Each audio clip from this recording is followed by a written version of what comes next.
Well, I'm not sure he could give you a different answer. Remember that the people we're talking about in Washington are universally ideologues. And given their ideological mindset, a discussion with anyone who disagrees with them is impossible. Anyone who opposes American policies in any form, particularly military policy, strategic policy, is by definition an enemy. I mean, this is the sort of, remember, this was the George Bush message: you're with us or you're against us. This is ridiculous nonsense. But we're not interested in winning anything. We keep talking about helping Ukraine win, but what does a win look like? Has anybody ever described victory? I don't think that they can define a win. It can't be the removal of Russian forces from Crimea. That's not even militarily conceivable. It can't be the removal of President Putin from office. These are probably on the wish list of Victoria Nuland and maybe Tony Blinken, but these things are not realistic. Well, from the neocon or globalist standpoint, if anything they do harms Russia and its leadership, it is by definition strategically positive for the United States and its allies. I don't subscribe to that view. But then again, people don't think carefully when they start wars about how to end them. And if you take the position that the only way the war can end is with the complete destruction or near complete destruction of your opponent, the war is not likely to end anytime soon, and sometimes never. Unfortunately, that's what we're dealing with. Colonel, President Zelensky gave an interview in English to an American reporter. I don't recognize her, and I don't know the name of the network for which she works. They're on a train. We're going to run this in just a minute. There's a little bit of background noise from the train, but you can hear what they're saying. The essence of what he's saying is he needs, I don't know if he understands this properly. He needs to win Bakhmut, and President Putin needs to win Bakhmut for PR reasons. So take a listen, and then maybe we can dissect what he says. Is this part of why you are fighting so hard in Bakhmut? Because a lot of military analysts will say that strategically it's not that significant. Because that will be victory for him. He will any victory. Yes, he will sell this victory. He will sell this victory to West, to his society, to China, to Iran, to all the countries, to Brazil, to Latin America countries, not to Latvia, Lithuania, Estonia. Of course, they really understand, from details, and they feel this dangerous because they neighbors. But he will sell it to his society. That was the first step. Now, wait a minute. I will have decision with Ukraine. Then another step. Is Bakhmut militarily significant, strategically significant, or just emotionally, PR-wise significant? I think most analysts that have looked at Bakhmut recognize that town is the keystone in the edifice of the defense of Donbass. That once that falls, because of its unique position, the road networks that run in and out of it, the rail lines, the various factory installations, mines, presumably supply depots and other things, it is very important. And that once it is taken, it's questionable how you build another effective defense line on the scale of the one that you had in Donbass. So I think it is very important, and I'm sure he knows that. As far as PR is concerned, he may not realize what a PR disaster he now has on his hands, because he's effectively saying that he's sacrificing tens of thousands of Ukrainian lives in order to convey the impression that, first of all, Ukraine can still win, but he argues to deprive Putin of some sort of PR success story. The Russians have a lot of capability right now, a lot of forces. They're not moving because they're not going to slug their way through the sea of mud that has famously stopped armies for centuries. They're waiting for that to dry out. They are going to attack when it dries out. He knows that. He keeps trying to build this argument for an offensive that he's going to launch that will preempt the Russians. No one has figured out how he does that through the mud. Maybe he has a super answer that no one else has got. And secondly, we're not really sure what kinds of forces he has at his disposal. What I sent you in terms of the map gives you a rough estimate, but those numbers for the Ukrainians are rather soft. The numbers for the Russians on the map are quite hard. It Let's doesn't take a genius to figure out where the Russians stand on this, and they can slug it out very quickly when they decide to do so. So I don't think Putin's in any hurry, and I don't think he needs a PR victory. Gary, let's put the map up. There you go.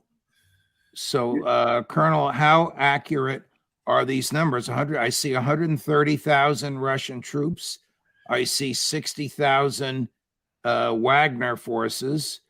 I see 50,000 Russian troops from Donetsk. I see another 50,000 Russian troops on the bottom. I can't tell what country that is. I don't know if that's Crimea or where they're coming from.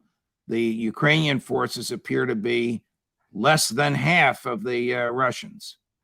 Yeah, well, understand the 130,000 at the top are forces in reserve, uncommitted. That's very important. These are but are they there? Are they there where they're shown on the map so that they can move east if needed? Yes, they are. And they're spread out, though. They're not concentrated into a tight little ball for obvious reasons. So they're spread out from perhaps the top of the map down to the dark part in the center. But they can rapidly move north and south, east or west, because the road networks that the Russians control give them excellent lateral routes to reposition forces quickly. Now, the 60,000 Wagner troops, the 50,000 in Donetsk, Luhansk militias, and regular Russian forces fighting with them, where you see the curving red arrows around Avdiivka and Bakhmut, they're fighting right now. In other words, those are forces that are committed to the front. They're not all committed, but most of them are. And those that aren't are certainly in positions to defend. Then at the bottom, where you have the 50,000, these are the ones that are not far from Kherson, which is off the map to the left. Those forces are not necessarily in contact, but they are in defensive posture. In other words, they're ready for an attack if the Ukrainians launch it. Now, the point of this map is to look at the Ukrainian side. These numbers, 80,000 at the top and 40,000 to the left as you view it. Those numbers were good a few weeks ago. We don't know precisely what they are because you'll see the dashed blue lines. What does that mean? That means that the forces that were formerly concentrated, as shown on the map, have been reduced in size and capability because they've had to move them to reinforce Bakhmut and Avdiivka. In other words, we may be looking at now 20,000 down to the left and maybe 30,000 or 40,000 up to the right because the rest of the forces have been drawn off to fight. Now, Bakhmut has reportedly fallen, which means they no longer have those defensive positions and are going to have to fall back further to the west if they're going to maintain any kind of coherent defense. Colonel, let me interrupt you. Is this breaking news that Bakhmut has reportedly fallen, or is this a repetition of what we expected in the past week or so? I have only received a direct statement that came to me from my sources that what you see, the distance between the two red arrows around Bakhmut is closed. Do those arrows mean that Bakhmut is surrounded? Yes. In other words, it's completely surrounded by Russian troops. Yes. And the Ukrainian forces, we're unsure how many are left. Maybe there are 3,000, 2,000, 4,000. But effectively, Bakhmut has fallen because those troops cannot be reached. They can't be reinforced, and they're on their own. So we'll see what that means over the next 24 or 48 hours. Do those forces surrender? Supposedly, a lot of Ukrainian troops have surrendered, talked about being isolated, having no support, having nothing to eat, having no more ammunition, and so forth. So at any rate, the point is that the totals that we thought were available just 2 or 3 weeks ago for counterattacks really don't exist anymore. It's something less than what's shown on the map. Secondly, they have to move across relatively open ground in order to reach the Russian lines. Now, this is a wonderful opportunity for the Russians because, as we've pointed out in the past, you have intelligence, reconnaissance, surveillance platforms, manned and unmanned, from the ground all the way up to 30, 40,000 feet, low Earth orbiting satellites at 80, 90,000 feet. All of these can track with absolute perfect detail where the Ukrainians go. The result is that as soon as they are within, say, 10 or 15 kilometers of the Russian lines, they're going to be annihilated by artillery, rocket artillery, missiles, and conventional artillery. This is not a question of, well, the Russians have covered the road or the Russians have covered this. They've got the whole place covered. They're never going to get to the Russians. They're going to die in great numbers. So Colonel, why, in circumstances, would the Russians move? You might as well sit and wait for what remains of the Ukrainian army to attack. Wow. I want you to watch and listen to Senator Roger Wicker, Senate Armed Services Committee, interrogating the former four-star general who is now the Secretary of Defense, Lloyd Austin, and tell me if you think the secretary is credible.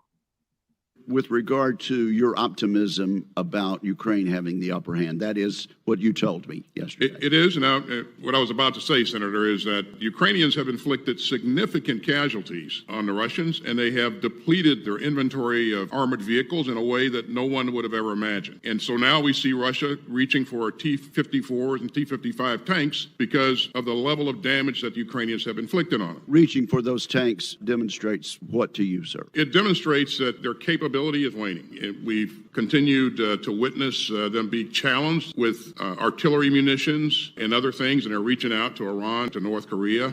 Do you believe there's a real chance for significant Ukrainian advancements between now and the beginning of winter? I believe there's a chance, and we're doing everything that we can do to ensure that they have their best opportunity to be successful.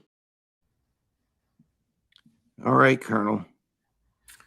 Well, in October, November of 1967, General Westmoreland indicated in a public speaking tour across the United States that he was more optimistic than he had ever been. He was immensely proud of the way Vietnamese forces were fighting and was confident that we were nearing the end of the beginning of victory in Vietnam. Now, I've also listened to Dave Petraeus, as a general, tell us that the Iraqi army was in first-class condition and quite able to take over the mission of defending the new Republic of Iraq, that elections there were successful, that democracy was reaching Iraq once and for all, and that we were winning. I listened to, General Dempsey. I mean, just go down the list of all the generals, including Austin when he was in active duty, tell us how successful everything was and how good everything was, only to discover that none of it was true. Now, I guess what I'm trying to say is that we have killed integrity in the military. It just doesn't exist. Remember that a fish rots from the head, not from the bottom. If you want the truth, get a soldier, sergeant, lieutenant, or junior captain and ask him, what do you think? You're going to get the truth. He'll tell you the truth, or she will tell you the truth. But once you move above that, the higher you go, the more unrewarding telling the truth becomes, because everyone above you wants good news. If you bring bad news, from my end of the world, I look at it this way. The Secretary of Defense was under oath. This is not a game. It's a felony to lie under oath. It's also a felony to mislead Congress if you're not actually lying, if the impression you're creating is erroneous. Does he believe what he's saying? Well, first of all, Judge, how frequently have we brought anyone in and held them accountable for having lied to Congress? The last person prosecuted for lying to Congress was the New York Yankee pitcher Roger Clemens, who supposedly lied about the content of his urine. The first trial was a mistrial. The second trial was an acquittal. Well, I think the government doesn't prosecute its own. We know that. Yeah, well, if you're not going to prosecute, there's no accountability. Where there's no accountability, there's no performance.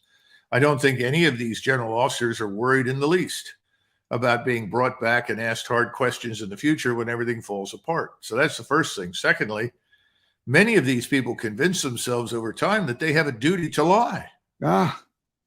It's my duty to go in there and support the president and his policies. No, it's not. That's wrong.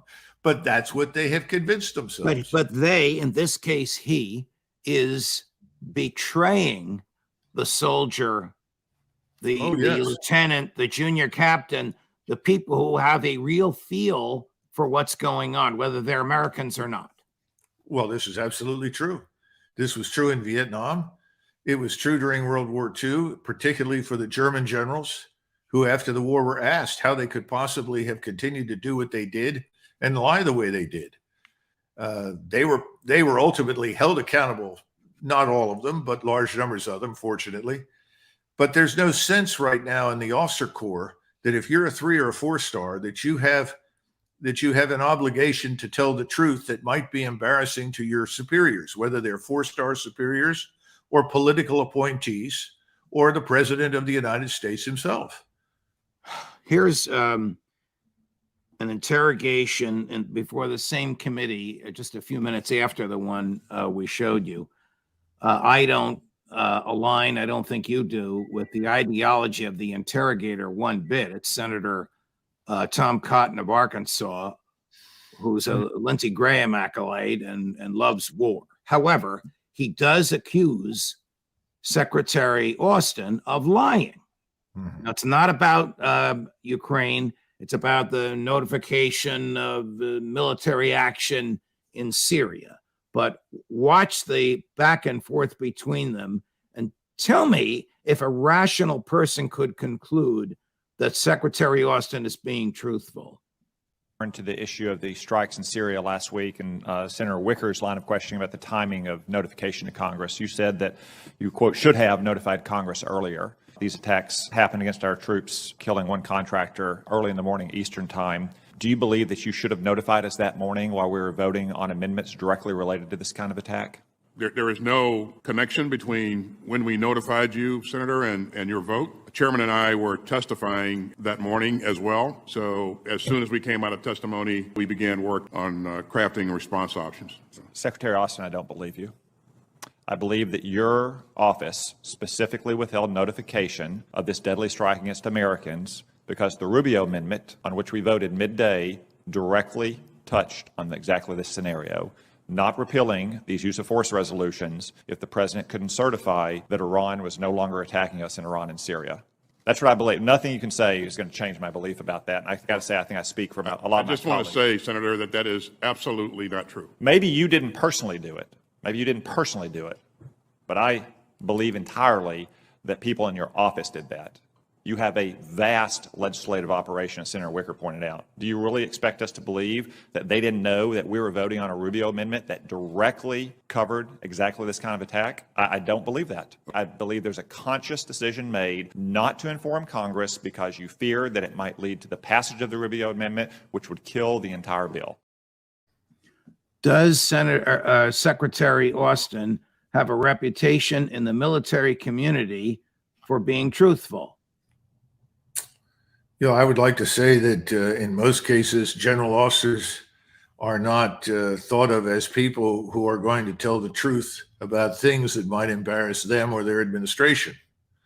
I mean, you'll recall that when Lieutenant General, then 3-star Dave Petraeus came back from Iraq in 2005 to testify on the subject of how things were going in the fall, that Senator Kerry said on one of the few occasions something that I could agree with that came out of his mouth. He said, we're going to discover that General Petraeus is going to tell us how successful General Petraeus is.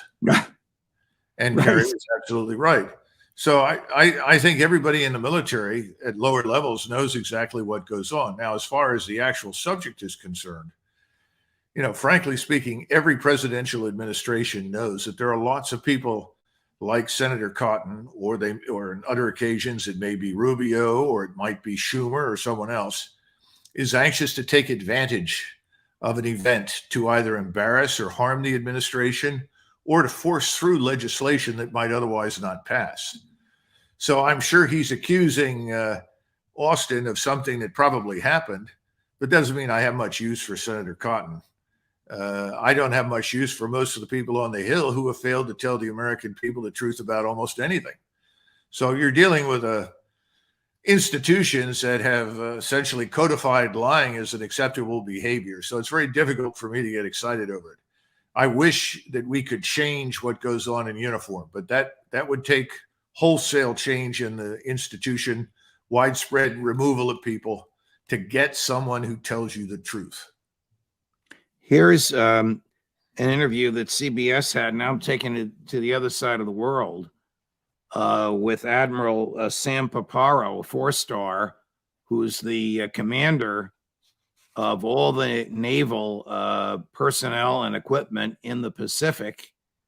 And he's talking about, we're ready to defend Taiwan. And by the way, we're not talking to the Chinese. If the U.S. and Chinese militaries can't communicate over a Chinese spy balloon, then what's going to happen when there's a real crisis in the South China Sea or with Taiwan? We'll hope that they'll answer the phone. Else, we'll do our very best assessment based on the things that they say in open source and based on their behavior to divine their intentions, and we'll act accordingly. Doesn't that make the situation even more dangerous if U.S. and Chinese militaries are not talking? Yes. I guess the last answer is a truthful one, but the one before that, he almost has to say that, whether he believes it or not. What is he going to say? The Chinese have a better Navy than we do. We might as well give up on Taiwan. He better put his retirement papers in.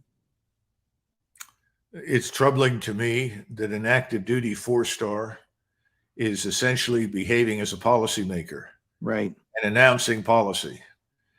He has no business speaking publicly on any matter pertaining to policy other than to restate, if compelled to do so, what the current policy is of the President of the United States and his administration. That's not what he did. We have a huge problem with too many 4-stars. We have about 44 in active duty, and all of them view themselves as Caesarean figures, especially the regional unified commanders who think that they are... Caesarean as in Julius Caesar, not in as the surgery that sometimes produces babies. No, they end up thinking that they're Caesar, and that's what you heard from him. What will you do when X happens? And the answer should have been, I will do as I am instructed to do by the President of the United States, the Commander-in-Chief. That is where my orders come from. All right, this next clip will aggravate you even more. This is Admiral Paparo talking about the capability of the U.S. Navy to neutralize the Chinese Navy. Gary? Is it your hope that the power of the U.S. Navy, the forced posture of the U.S. Navy, will deter a Chinese invasion of Taiwan? It's not my hope, it's my duty, in conjunction with allies and partners, to deliver intolerable costs to anybody that would upend the order in violation of the nation's security or in violation of the nation's interests. The saying, which is si pacem para bellum, which is if you want peace, prepare for war. Well, that's George Washington, although Washington said it in English, not Latin. If you want peace, prepare for war. But I get your point that an active duty military, 4-star or not, shouldn't be having an interview like this. That we have many more of these clips. I don't know how much of this you can tolerate. It sounds like it was produced by the CIA. Sounds like it's propaganda. Well, keep in mind that any admiral, if you ask him, are you ready and are you capable of defeating your enemy, he's going to tell you that he is. I would expect that. I would expect a general officer in the field to say the same thing. The only way to find out if that hypothesis is accurate is to test it on the battlefield or in a war at sea. That's not something he should talk about, but he said the right thing. And we are ready and we will fight if we have to. However, this business about deterrence is nonsense. His job personally is not to deter a damn thing. He's supposed to be ready to fight. It's not his job to provoke the Chinese, to intimidate the Chinese under any circumstances. His job is to be ready to fight. If he's called upon to do so, he's directed to do so. If he's fired upon, and that's it. And he should not be speaking extemporaneously on a whole range of topics. But this is more evidence that there is no one in charge in Washington. I'll give you a little bit more evidence. After that interview, which took place in Guam, which, by the way, CBS describes as the size of Chicago. I didn't know that. I thought Guam was about the size of New Jersey, but it's the size of Chicago, according to CBS. So back in Washington, D.C., in the Pentagon now, this different, I forget if it's a different reporter or the same reporter, but it's CBS. It's part of the same package. Interviews the CNO, the Chief of Naval Operations, and he makes a rather damning admission. Take a listen. Okay, well, his admission is that the shipyards that build big ships during his tenure as the Chief of Naval Operations has gone from the 30s down to the single digits, and the Chinese are building 2 ships for every one we build. He concedes that they have the larger Navy. But how insane is it for Joe Biden to provoke the Chinese into attacking Taiwan because of this fanciful belief that we can somehow defend it? Well, first of all, a Royal Navy submarine captain who was crossing the North Atlantic was in the vicinity of a U.S. Navy submarine captain who was headed in the other direction, and they hailed each other. And the American captain said, "How does it feel to be part of the second largest Navy in the world?" And the Royal Navy captain answered, "I don't know. How does it feel to be part of the second best?" This sort of thing this goes on. There's nothing wrong with that. And he's telling the truth. In terms of sheer numbers of hulls, certainly the Chinese have lots more of them. But about a third of all the ships, and if you're talking about 300, that means that 100 are effectively Coast Guard vessels. They exist purely for coastal defense. This is in our Navy or in the Chinese Navy? The Chinese Navy. And that needs to be understood. But, when you get into these discussions about being ready to defend Taiwan or something else, it's very dangerous. At the outbreak of World War II in 1941, we had 11 oil tankers in the Pacific for the United States Navy, which was larger then than the Navy we have today. 11 oil tankers. Well, the bottom line was that the Navy, as soon as we were attacked, was supposed to sortie the entire fleet, fight its way all the way to Corregidor, Manila, and relieve the beleaguered American garrison and tow behind it 2 divisions of Army troops. Well, the 2 divisions of Army infantry showed up on the docks at San Francisco, but the Navy didn't take them anywhere because they only had 11 tankers full of oil. That meant that if they had used those tankers, they might have gotten halfway across the Pacific. And they run out of fuel? Wow. Yes. In other words, we didn't have enough. Now, when you look at the Pacific today, we have 3 major hubs for logistics purposes. They're well known to the Chinese as they are to us. I'm not going to enumerate them here today. But if those 3 hubs are destroyed, which is very easily done with precision guided missiles, then you're out of luck with the Navy in the Pacific. In other words, I'm trying to say we're not prepared to fight the Chinese any more than we're prepared to fight the Russians. So instead of talking about fighting them, let's talk about what we need to do to be ready. Let's understand what the president is instructing us to do and to get ready to fight. We don't need to provide lots of details on how ready or unready we are to the public. And again, that's why these 4 stars should not talk this way. There's wonderful corridors were altered, I guess. One was supposed to be used for a speaker on some sort of stereo system. I don't know what the other one was for, but they were given as gifts by a Ukrainian chief of police to the Polish chief of police with the hope of cultivating closer ties and cooperation. Somewhere along the line, the Ukrainians seem to think it happened after they sent it off to him, and that may well be true. I have no idea. A live grenade was found in this thing, and it accidentally or purposely exploded. We don't know, but it's very hard to imagine how something like this could have crossed the border from Ukraine into Poland without being detected. I'm sure the Polish chief of police wasn't hiding anything. So How would this have been delivered? Not through the mail. Well, I don't know. The sad part here is that you're well aware, as many of us are, that there's this long history of antagonism between the Poles and the Ukrainians. So this opens up that whole ugly chapter for discussion. Was this intentional, or was this in fact an accident? Nobody is able to answer it, except that right now, the facts are what I sent you on email, and that's all we know.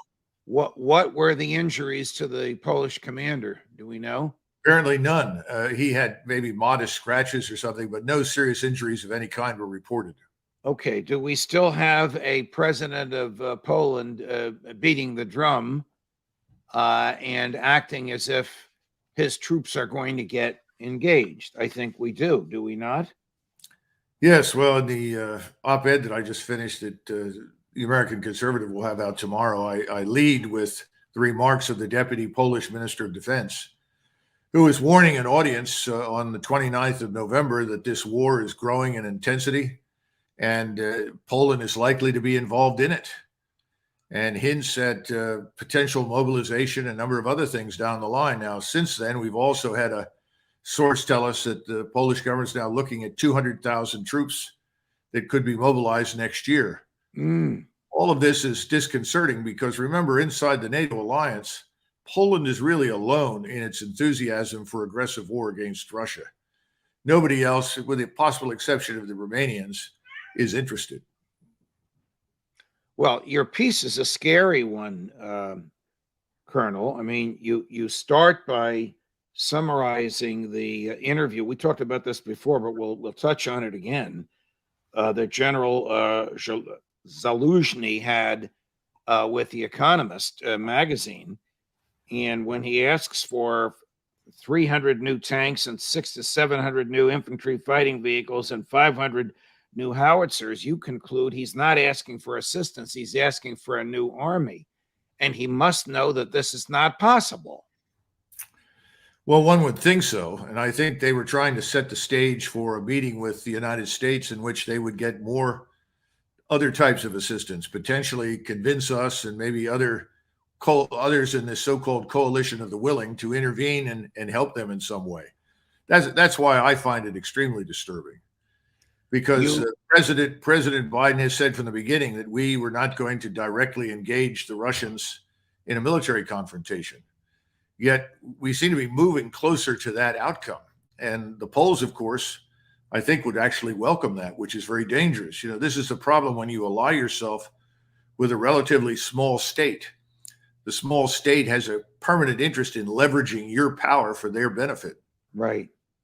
You point out that Ukraine hospitals and morgues are filled to capacity, and Ukraine with wounded and dying Ukrainian soldiers. How many healthy soldiers do they have remaining? Do you know? The last word that I had was they had 194,000 quote unquote effectives, and in the article, Zaluzhny mentions that he's got 200,000 combat-ready troops, people that can fight. He has another 500,000 people in uniform, but they're not necessarily soldiers.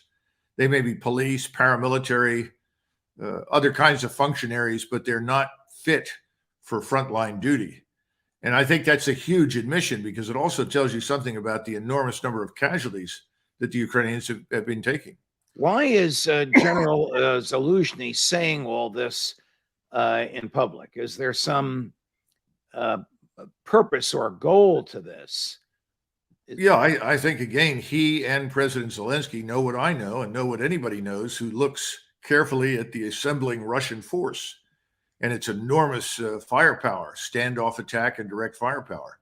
And he's being honest. He's saying, well, their attacks could be stronger than we think, and we could be weaker than we thought later on in the article. In other words, it's a backhanded way of saying, look, this is very dangerous. We probably are not going to succeed against this kind of force. We've asked you for more. What are you going to do? In other words, the ball is in your court, Washington. And after all, we urged them to fight from the beginning. We've never come back and said, well, there's a point at which it makes no sense to fight on.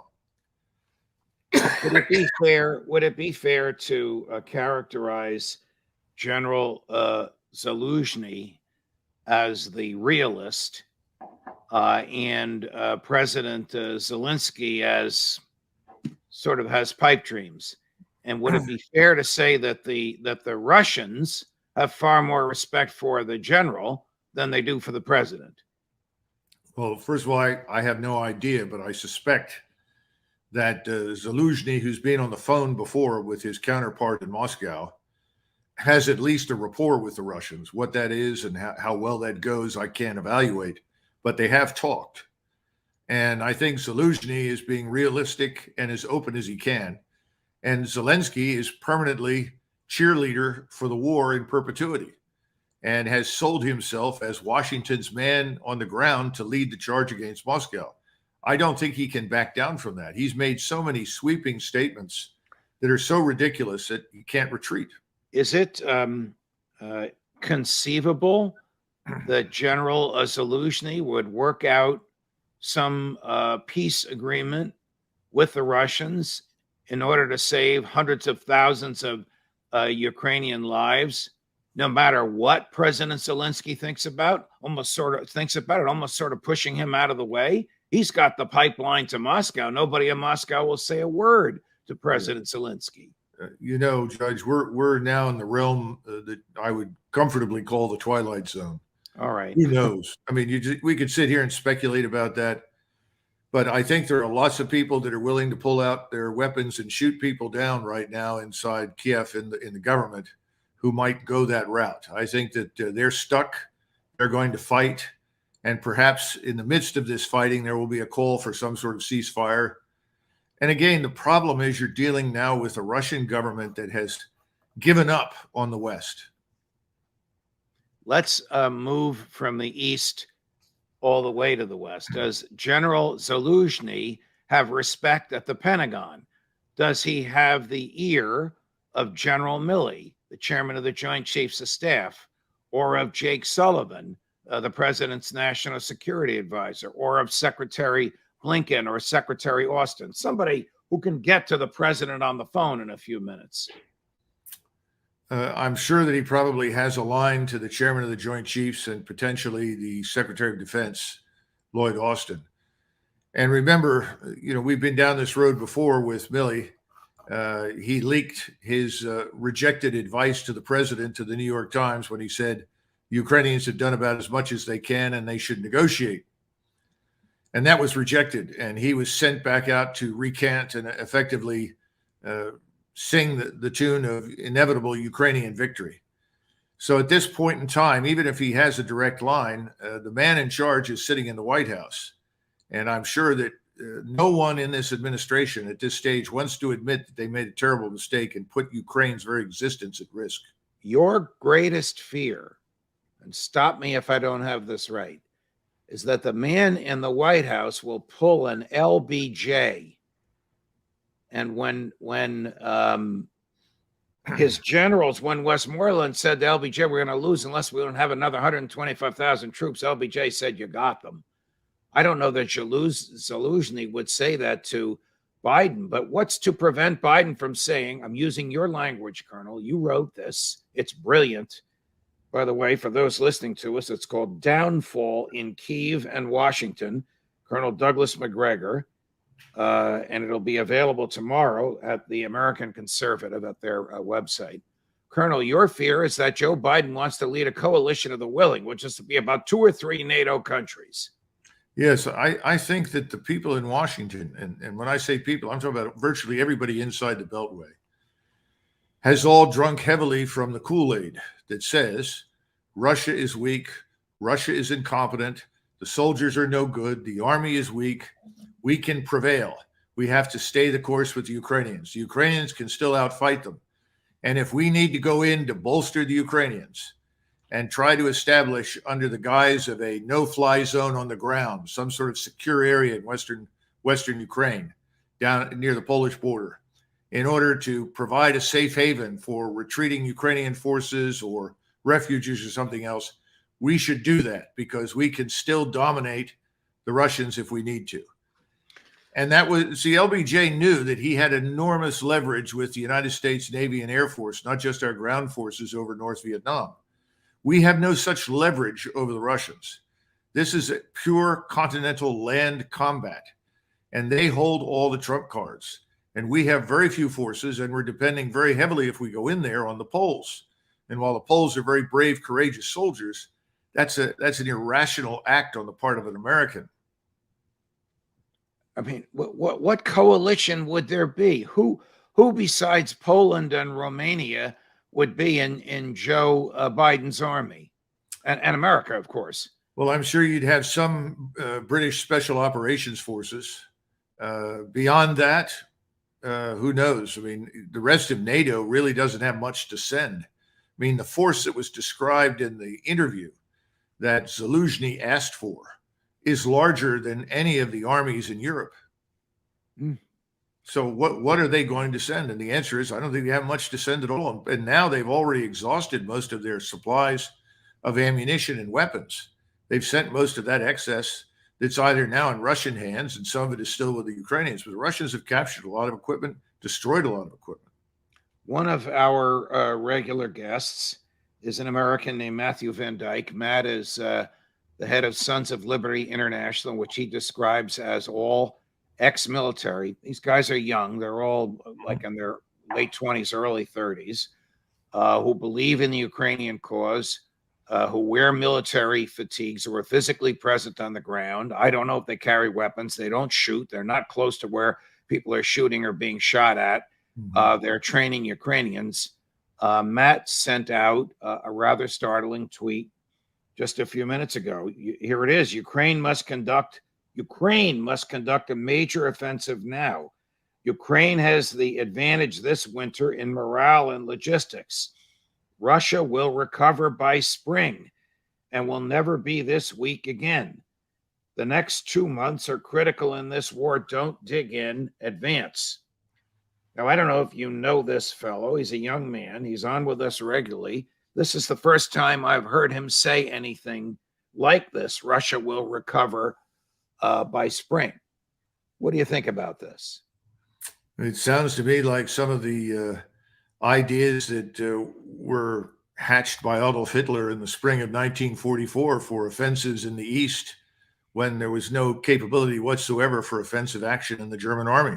Sounds to me like his thinking behind the Battle of the Bulge, when the German army couldn't fuel itself 100 kilometers without falling apart. So I think, I'm sure the man is very sincere and believes in what he's saying, but I think he's dead wrong. And there's not a whole lot for the Russians to do between now and the end of January for them to be ready. I think they're very close to it. I want to go back to General Zaluzhny before I ask you about President Putin in Belarus. I want to make sure I understand the numbers. General Zaluzhny has about 190,000 troops, and then he has 200,000 trained troops and reserves. So if he wants, he has about 400,000 troops. Do I have those numbers right? Well, he actually gave, and again, I don't know that these numbers are trustworthy. Much of what comes out of Kyiv has never been trustworthy. So take it with a grain of salt. Okay, but it's Zaluzhny who has a reputation for being truthful, no? No. None of the Ukrainians have been truthful about the conduct of this war. They've lied prolifically about everything. And he's saying they have 700,000, 200,000 in that category of fit to fight, trained combat troops, and then 500,000 of others, police, paramilitary. And so forth. Now, again, I have no idea what's going on. I do know that the Nazi enforcers are brutalizing people, forcing them into uniform, sending them to the front. These are Ukrainian Nazi enforcers forcing young men, able-bodied or not, into Ukrainian military uniforms. Yeah, they're sending press gangs through Kiev and other cities at nightclubs, night spots, to see if they can find young men who may be there, and then pressing them into service. Sort of what the Royal Navy did in the 19th century and the 18th century to keep the ships filled. So that's why I say I'm sure that Matt's a sincere And I do know that if you ask Ukrainian soldiers, they do speak very confidently of their future as though they have a chance to really win. And you heard that from German soldiers right up until March of 1945. Oof. So I don't think that we should take that very seriously. I would imagine that President Zelensky's people are regressively controlling the media and what the Ukrainian troops and what their families back home hear. Well, I'm sure they are too, but he doesn't have to work too hard to control the Western media. That's already in his camp. Already his. Yeah, the CIA has done that for him. Yeah. All right, back to numbers available. What does President Putin have available? Is it 300,000 that are about to add to the fighting force that's there now? No, the numbers once again that were given were misleading. He said, well, he has 200,000 fresh combat troops, probably more than that. You know, I said a few weeks ago that the numbers by January could go up to 700,000. Russian numbers. Russian numbers. And you just divide that roughly in half because about half of that falls into logistics and standoff attack and fire support. The rest of it are attacking forces that go in on the ground to kill the enemy. So I think the Russians are, quite frankly, already outnumber their opponents dramatically. And they have been training very, very hard. Now, you have to add to that number probably 75,000 Belarusian troops. And Putin, of course, is up in Belarus right now. Right, now, what is he doing in Belarus? Belarus is another country, former Soviet satellite, but now a separate independent country. Yes, but they are fully allied with Russia. Okay. And Belarus is going to provide whatever is required or necessary for the Russian forces in their country to launch attacks against Ukraine. As I said, there's 75,000 in that army, and most of that is deployed along the border with Lithuania and Poland.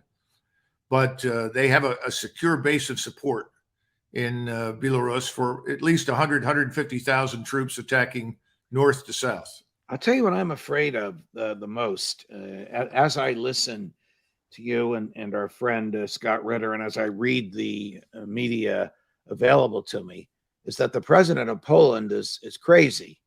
And he's very, very anxious to begin a conflagration that historians will one day call World War III.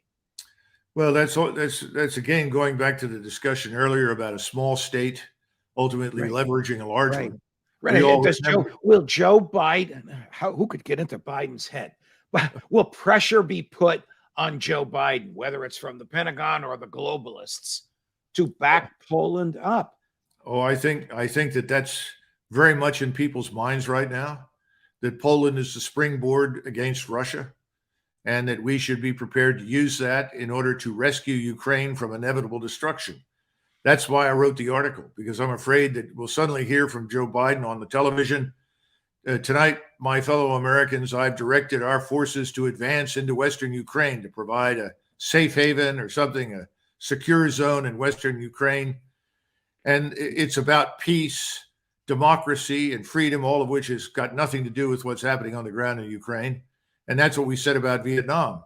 Only this time, you're not talking about Vietnam, you're talking about Russia, a great power.